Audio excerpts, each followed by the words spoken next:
itu bagaimana ya, malah mereka disiksa itu orang yang melapor itu. Yang melapor ke KBRI malah disiksa? Enggak sih Pak, nggak mungkin lah, pemerintah kita masa menyiksa, nggak mungkin. Maksudnya mungkin mereka melapor terus ketahuan lewat WA-nya atau bagaimana, ketahuan si bos mereka siksa orang yang coba melapor di KBRI gitu. Oh gitu ya? Iya, jadi mereka diancam jangan berani melapor. Kalau melapor atau disiksa mereka itu. Jadi kalau melapor ke KBRI malah disiksa. Iya, karena ketahuan sama bos mereka itu. Jadi mereka takut melapor karena jangan sampai ketahuan seperti teman mereka itu disiksa malah nanti. Lapor KBRI malah disiksa. Tapi yang menyiksa bukan KBRI. Iya, saya paham. Maksud saya adalah dia melapor ke KBRI, malah ketahuan, akhirnya di perusahaan tersebut gitu. Dianiaya, disiksa lebih parah lagi. Iya, gitu ya. Makanya saya juga takut gitu, gimana cara ini. Saya juga nggak berani ya sembarang sama dia, mau chat yang itu nggak berani, takut. Artinya terbatas itu. Nah, lah saya lagi apa nggak lebih takut lagi Pak? Kalau Bapak aja sebagai bapaknya takut nih, lah Miss Yuni suruh ngapain coba? Saya kira gimana ya, saya pikir Miss Yuni lebih itu ada cara lain bagaimana ya, tahu juga sih ini bagaimana ini. Karena gini Pak, satu hal, karena saya bukan siapa-siapa, pasti saya meminta pemerintah untuk mencari anakmu, itu sudah pasti. Tetapi kalau sekarang pada takut sama pemerintah karena lapor sama pemerintah malah disiksa, saya malah takut nih juga. Jangan-jangan saya laporan tuh anak-anak malah kesiksa juga. Kan kita nggak tahu, sama-sama nggak tahu Pak. Iya, saya pernah dikasih tahu anak itu, katanya gini, KBRI pernah ke tempat mereka,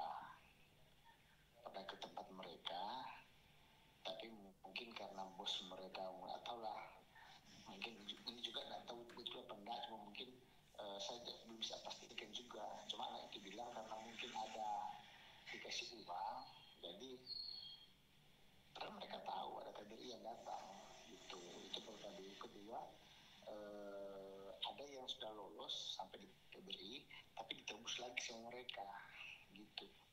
Sudah nyampe di KBRI, ditebus lagi dan dikembalikan ke perusahaan mereka? Iya. Aduh. Itu saya ngomong begitu, makanya saya takut juga ini bagaimana kalau begitu caranya ini. Aduh. Terus gimana ini? Gitu. Makanya tahu juga sih bagaimana ini. Aduh.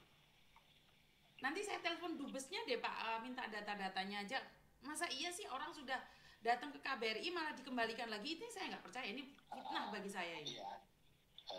Maksudnya saya juga, anak ini juga nggak tahu itu betul atau enggak, apa dia dengar orang di situ bagaimana, cuma dia bilang katanya ada yang pernah sudah keluar di situ, sudah lolos sampai di KBRI, terus ditebus lagi di sana di KBRI, bos mereka tebus, katanya begitu. Nah, tahu ini anak ini dikasih tahu sama teman-teman di situ yang lebih lama atau bagaimana, nggak tahu juga. Aduh. Dia dengar juga sama orang itu yang di situ. Bapak orang mana? Asli mana? Manado pula. Oke. Macam gini saja Bapak, kasih saya data-datanya, saya akan kawal kasus anak Bapak. Tapi saya tidak berjanji 100% karena saya kan orang kecil nih Pak. Mana mungkin sih pemerintah akan nanggepin saya. Bener gak sih? Iya sih, cuma saya pikirkan meski kita jalan ke sana, kalau saya malah tidak punya apa-apa lagi untuk akses ke sana, jalan ke sana. Oke, siap. Saya akan, karena semalam itu Bapak ada anak dari Medan. Dia itu kalau Bapak lihat live saya semalam, itu malah mengeluarkan uang. Lihat ya Pak ya. Iya. Iya kan, Bapak dengar sendiri kan, mereka ketakutan semua, trauma semua kan. Iya. Mm-mm. Yang kerja di rumah makan itu ya, Mas. Iya, yang makan bareng sama saya itu Pak. Makanya Iya, saya minta ada datanya lagi nih yang Pak. cewek itu mungkin. Saya minta datanya karena saya cuma ngawal saja ya Bapak ya, karena saya bukan siapa-siapa, saya bukan anggota pemerintah dan pemerintah tentunya tidak kenal saya juga. Jadi kalau Bapak mau nih saya akan kawal, saya akan bantu ngawal saja Bapak. Saya akan bantu ngawal nih seperti apa dan bagaimana. Cuman tetap ada konsekuensinya Bapak. Konsekuensinya ya seperti tadi. Cuman kan kita akan ngawal sampai viral kalau sampai anak Bapak sudah menyerahkan ke KBRI tapi dikembalikan lagi. Kan ada bukti. Sementara itu kan tidak terbukti nih dengan apa yang Bapak sampaikan, kan saya tidak percaya karena kan kita berbicara tentang fakta dan data kan Pak. Kalau pemerintah berbicara tentang data, kalau saya berbicara tentang fakta. Iya. Makanya itu juga anak saya cuma dengar juga dari omongan yang mungkin rekan-rekan di situ. Itu makanya itu yang bikin juga dia takut untuk melapor karena pengalaman seperti itu. Iya, makanya. Dengar omongan mereka itu. Makanya kita kan berdasarkan fakta. Pemerintah berdasarkan data. Kasih saya data biar saya bisa memberikan fakta. Iya. Ya. Kalau data yang mana yang ya termasuk KTP Bapak, apakah benar Bapak adalah bapaknya? Minta KTP-nya, minta kakaknya, minta KTP-nya, minta kakaknya, terus saya minta apa paspornya dia kalau dia ada dan fotonya dia. Ada, Miss. Macam mana nggak ada paspor pula, Pak? Gini, Miss. Ya waktu dia pertama sampai di sana itu tiba-tiba mungkin dia sudah dengar seperti bagaimana ya, mungkin terancam gitu, dia kirim sama saya paspor itu foto, Pak simpan ini gitu katanya, Pak simpan ini gitu. Jadi saya simpan di WA gitu. Ya udah, simpan kirimkan ke saya. Ya, nanti saya kirim ke Miss. Oke, siap. Saya tunggu ya Bapak ya. Terus ya, tulis kronologinya ya Pak ya, kapan berangkat. Nama saya Pak Jo. Anak saya atas nama ini, nomor paspor ini berasal dari Manado mana, jelaskan di KTP alamat lengkap. Anak saya seperti ini, seperti itu, ceritakan sama saya akan mengirimkan data Bapak ke pemerintah juga. Karena tanpa pemerintah nggak bisa juga Bapak. Kita nggak bisa. Tanpa pemerintah kita nggak bisa. Iya betul. Jadi kita tetap. Tapi alamatnya nggak dikasih tahu, Miss. Nggak apa-apa, kita bisa ngecek Pak. Oh iya, makasih. Oke, siap. Siap. Oke, terima kasih. Ya, waalaikumsalam.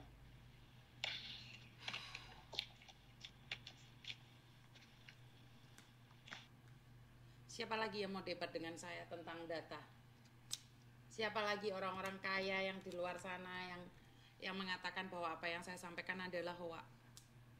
Siapa lagi yang ingin mempertanyakan hal ini? Siapa lagi? Ini telepon dari Kamboja lagi loh. Saya tuh nggak ngarepin telepon dari Kamboja. Halo, selamat siang, Miss. Selamat siang. Miss, saya Dana yang kemarin data saya Miss minta itu. Saya mau nanya itu informasinya gimana, Miss ya? Sebentar, aku malah belum lihat datamu, Mas. Oke, saya lupa ini. Kenapa kamu? Saya yang ini, Miss, yang di Kamboja loncat dari lantai 3 itu. Oh, kamu yang loncat dari lantai 3. Sebentar. Oh, aku nyari kamu, Nak. Kamu kemana aja? Saya nunggu Miss live nggak live sampai ketiduran saya. Ya Tuhan, kamu gimana? Kakimu gimana? Kamu yang lompat dari lantai berapa itu? Iya, dari lantai 3 itu yang loncat berlima sama kawan. Oke. Sebentar, Nak, sebentar. Kamu orang mana kamu? Medan? Miss, Batam. Orang Batam. Terus kamu sudah ke KBRI belum? Saya udah ngisi formulir deportasi sama Pak Rofi. Cuman kata beliau udah lama kan nggak balas, udah beberapa minggu nggak dibalas-balas. Kemarin balasnya cuma bilang tunggu informasi dari polisi. habis itu nggak dibahas lagi. Saya tanya informasinya dari siapa Pak gitu, nggak ada penjelasan gitu Miss. Oke, bocil. Iya, bocil Medan. Kamu tak cari, Cil, bocil. Saya bukan bocil Medan Miss. Bukan, kamu dari Batam, bocil Batam. Kamu yang lompat itu kan, yang dulu nangis-nangis itu kan? Enggak, saya nggak nangis. Lu yang mana satu? Saya ada kirim data saya Dana Miss, Dana. Namamu Dana pula. Aku pernah ngobrol sama kamu nggak? Pernah lah sebelumnya. Itulah Miss minta data saya. Oh, aduh, aku pusing. Aku yang mana satu? Kamu banyak kali. Kamu karena kamu kirimnya lewat data nomor Hong Kong. Kamu harus ngasih data saya ke nomor Indonesia. Saya kirim datanya ke ini Miss, yang admin Miss Indonesia. Nggak ada loh, sebentar loh. Saya sudah bilang katakan, Min, saya sudah kirim data saya. Apakah sudah sampai ke Miss? Sudah saya sampaikan, katanya begitu. Nggak ada loh, kamu kirimnya ke itu loh. Mana Ada lagi? loh Miss. Sebentar ya. Mangiring. Ih, kenapa aku lupa siapa kamu? Aduh. Nomormu aku kasihkan ke pemerintah ya, sebentar ya, nak ya. Ya Miss. Aduh, kebanyakan sekali pusing aku. Mana satu ini kak? Dana. Nomormu mana pula? Kamu kasih ke bisnis pula nomormu.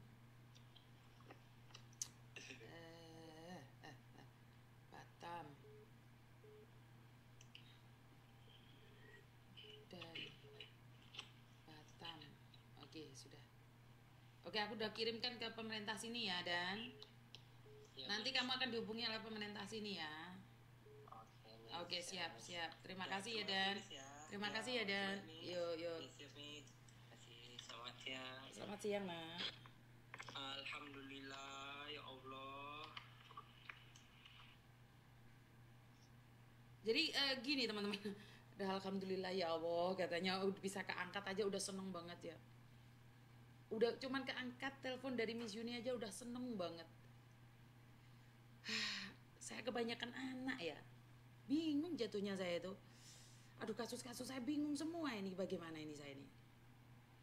Bingung, saya jujur bingung kebanyakan. Ya akhirnya ya seperti inilah kenapa saya butuh orang-orang konten-konten kreator yang lainnya bersama saya ya kayak gini, karena tidak mungkin Indonesia ini terlalu besar untuk dikuasai oleh orang satu orang. Jadi kenapa saya butuh orang-orang di sekitar saya, karena memang terlalu besar kasus ini.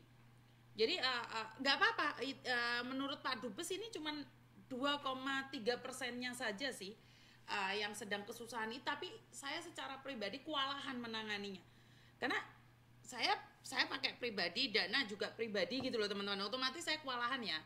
Beda kalau ada anggaran-anggaran tertentu ya mungkin nggak sekewalahan ini sayanya ya. Terus ada orang-orang di sekitar saya yang bisa membantu, ya iya sih. Kan banyak orang yang bilang itu ngonten biar dapat cuan. Iya, bener. Apa yang kalian katakan itu bener. Saya ngonten cari cuan. Saya ngonten tentang Kamboja. Saya juga mengembalikannya pada anak-anak korban Kamboja. Kayak semalam nggak banyak, tapi saya bagi-bagi buat mereka. Karena semalam saya telepon pemerintah mau numpang di launch-nya, nggak ada yang ngangkat telepon saya. Ini yang pertama. Ya udah, saya terpaksa di launch KP2MI. Maunya kan ini anak saya tumpangin tidur di launch KP2MI, tetapi nggak ada stafnya yang ngangkat telepon saya. Ya wajar sih, sudah malam. Ya, yang ngangkat telepon saya Pak Manggiring, tapi Pak Manggiringnya juga nggak ada di posisi di Jakarta.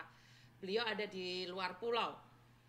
Ya saya bilang sama anak-anak itu, minta maaf ya Miss Yuni tidak punya hotel, Miss Yuni tidak bisa menyediakan shelter, tidur di bandara ya nak ya. Jadi satu-satu orang saya cuma ngasih uang 100. Ya hitung-hitung buat beli roti nanti kalau kamu lapar atau besok pagi. Iya, hasil saya ngonten saya kembalikan memang. Hasil saya ngonten. Hasil saya ngonten ini, kalian nonton edukasi ini, saya juga kembalikan kepada orang-orang yang memiliki trauma di Kamboja. Saya kembalikan. Tanyain mereka, kita makan bareng. Karena sudah lama mereka tidak makan, posisi tangan masih diborgol tadi beberapa jam yang lalu. Saya sebagai emak, ya saya tidak menyalahkan secara totalitas ya anak-anak saya yang ke Kamboja. Mereka punya pilihan. Ya saya biarkan mereka datang ke Kamboja dan merasakan apa yang terjadi di Kamboja. Dan saya nanya, mau balik lagi nggak ke Kamboja? Ya kalau mau balik ya silakan, nggak ada yang larang. Sebagai seorang ibu, saya tuh merasa bahwa saya itu emak-emak yang rempong, yang tidak menginginkan anaknya kerja di luar negeri dan sengsara. Saya tuh nggak terima anak saya dibentak-bentak orang. Tetapi untuk mendewasakan kalian ya silakan. Silakan, itu hak kalian. Itu hak mutlak kalian. Kalian mau berbuat seperti apapun nggak masalah. Karena memang 97% yang ada di Kamboja itu aman. Jadi kalian itu yang bersama saya itu cuma 3%-nya saja. Itu saya cuma bisa nolong 0,001%. Jadi saya itu cuma bisa nolong 0,00001%. Jadi saya nggak bisa nolong semua kasus. Semua kasus saya tidak bisa menanganinya. Dan kalau pemerintah 97% aman. Sementara saya kebagian 3%. 3% pun saya tidak bisa menangani. Bukan 3%, 2, berapa persen.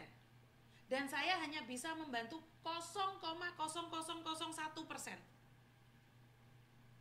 Saya membutuhkan orang-orang di sekitar saya juga untuk membantu memberikan edukasi. Ya kalau orang-orang kaya nggak butuh edukasi, orang kaya itu maunya bisnis dan uang ya, orang ngurus. Nggak ngurus, kamu mau ngapain nggak ngurus. Jadi ya memang pada kenyataannya dan faktanya. Dan ada yang mengatakan bahwa apa yang saya sampaikan gimmick.